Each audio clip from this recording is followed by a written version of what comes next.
In courts of law throughout the world, lawyers try to convince a judge or jury of their point of view. It's always crucial to their arguments that everyone understands the basic facts of the case. So frequently, near the end of a trial, lawyers review the facts, stating them as plainly as possible in a series of propositions. This is a fact. That is a fact. This happened. That happened. Well, in many ways, the same kind of thing is true in systematic theology. Systematicians also have to establish certain facts, certain theological facts.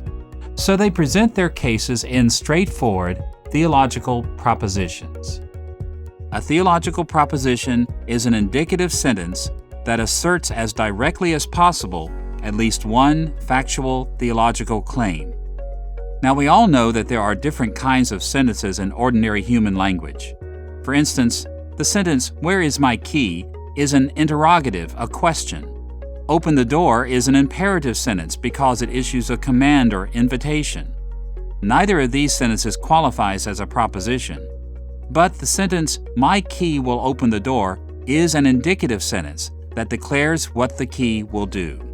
In addition to understanding that propositions are in the form of indicative sentences, it's also important to see that they're designed to assert factual claims. Now, through the millennia, philosophers, theologians, and linguists have noted that different kinds of propositions make different kinds of factual claims. These matters are far too complex for us to deal with comprehensively, but at the risk of oversimplifying the issues, we'll note two aspects of propositions that should be kept in mind.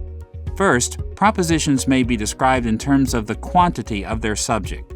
The subject of a universal proposition includes every member of a set without exception.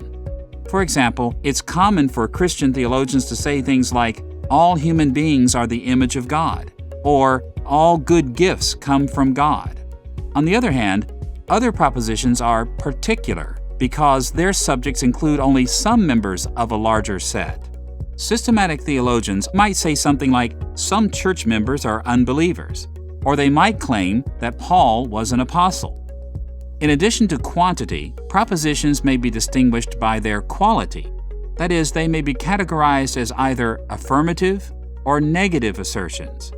On the one hand, affirmative propositions state positively that something is true. A proposition like, "Some biblical passages teach about sanctification," is a particular affirmative proposition because it states that at least some biblical texts fall into this category. A universal and affirmative statement would include something like, "Everything that was created by God." On the other hand, propositions may also have a negative quality, and they may be either universal or particular. For instance, "Jesus was not a sinner" is a negative and particular proposition. It denies something about the one person Jesus. And we also find universal negatives in theology, such as the statement, "No one who remains an unbeliever can be saved." Forming theological propositions is essential to the process of building systematic theology.